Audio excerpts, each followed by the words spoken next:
The sound of the sun was considered by most ancient religions as the most sacred sound of the universe. It is a sound that cannot be heard by the human ear, because the human ear only hears between 20 and 20,000 hertz.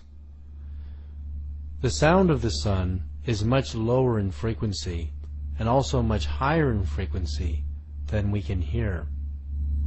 Could the sound of the sun be part of the universal language system? NASA has recorded the actual sound of the sun in deep space and compressed the inaudible waves so that human ears can hear it. If we listen to the sound, we can hear and feel a deep vibration. The sound of the sun recorded by NASA is precisely as the ancient Hindus had described it in the Vedas thousands of years ago. It is a mantra that can be intoned with human speech as Om.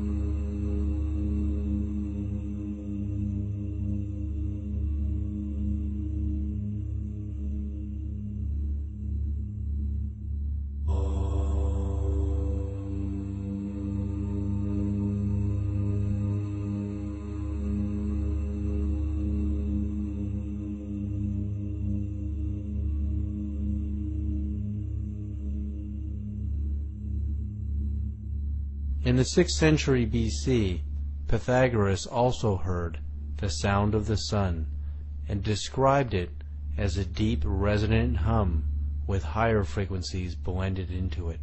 How did the ancient Hindus know this mantra if it could not be heard by the human ear? Could they have actually peered into the universal consciousness and perceived it? As human language and the language of nature cannot travel faster than the speed of sound as a sound wave, language as information can travel at the speed of light and beyond by entangling itself on more subtle energies. In the same way that we can send human voices or music on radio waves at the speed of light, we can send our own dialogue, personal energy signature, and information through our own biophoton light emissions at the speed of light.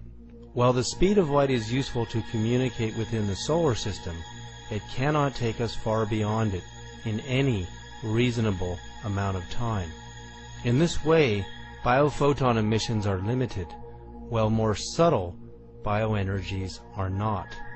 Dr. Tiller's discovery of the psychic force as subtle energies emanating from the human body of consciousness demonstrates how our personal information can travel on subtle energy frequencies at the speed of light squared, cubed, and beyond.